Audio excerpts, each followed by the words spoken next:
Hi, good morning everyone. Since rest day ko bukas, so ngayon ko i-prepare yung ipapasok ko yung mga stuffed toys sa isang malaking sako. Then para i-ready na para kasi balak namin sa Sunday na namin ipamimigay yung mga stuffed toys sa mga bata. So, pupunta kami sa isang lugar na maraming mga bata para doon na i-distribute yung mga stuffed toys. So, ito yung sako na paglagyan ko sa mga stuffed toys ko. Simulan na natin. Kasi lahat na i-repair ko na at di ba nalabhan ko na sila, napaliguan na lahat. Na iayos ko na din yung may mga konting yung mga may mga yung mga hiwa or naputol yung ulo. So nakita sa inyo niyan sa last kong video. So tapos ko na silang naiayos, ilalagay na natin sila, i-prepare sa sako. So yun. Ito siya lagayan, di ba lagayan ng tubig na si Benten. May kakambal siyang si Dora na lagayan din ng tubig. Lagayan siya ng tubig. Si Jollibee. Yung alien na sabi ng anak ko. Dora din. Bear. Ito siya. Ewan ko anong pangalan nitong na to. Ito isang Dora. Ewan ko to anong character na ito. Ito si Joker. Si Tweety Bird. Yung maliit na brown bear na inayos ko yung mata at ilong. Barbie natin. And then Dalmatian. May isa pang Dora. Para hindi na sila mapasok. Yung panda pala na palagi kong naulit-ulit sa last video ko na polar bear. Sabi ng anak ko, ma, ano yan? Panda yan, hindi yan So, ito yun siya.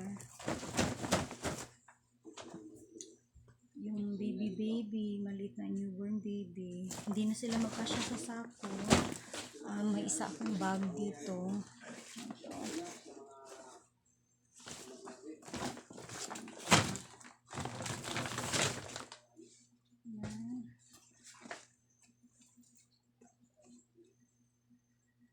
Iwan ko kung magkasya ba to. Ito. Si brown bear. Si frog na inayos natin yung mata. Ewan ko kung anong karakter din ito. Bear.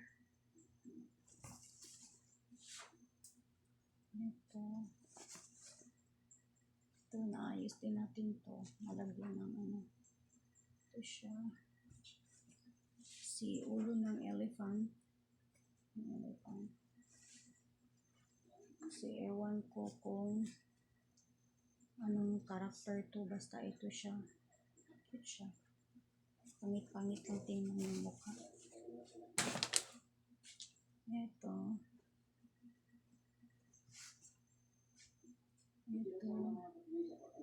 Pupunta kami, plano ng namin ng anak ko, pupunta kami sa yung bundok na may maraming mga bata kasi may nalalaman siyang lugar na marami daw mga bata. Doon daw namin ipamimigay itong mga stuffed toys natin.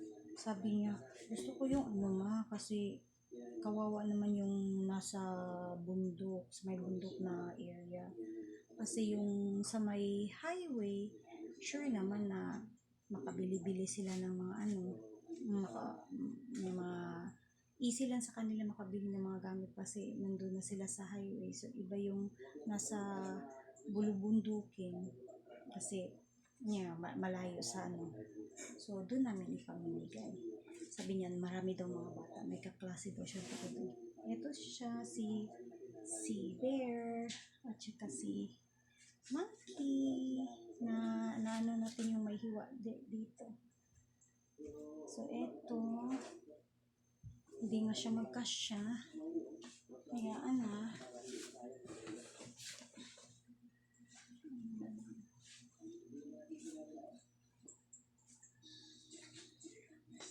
so, ayan na, ready na yan siya para i-distribute ngayong Sunday. Ngayong Sunday kasi bukas may lakad ako. So, sa Sunday ko na pagkatapos magsimba, saka ko na i-distribute tong mga stuff toys na to. At saka guys, sana samahan nyo kami sa pag-distribute ng mga stuff toys na to. I-video ko din. Thank you. Good morning kasi good morning na ngayon. Anong oras na ba? 1:00 na ng 40 ng umaga kasi kalalabas ko lang galing sa work. Thank you and good morning. Bye.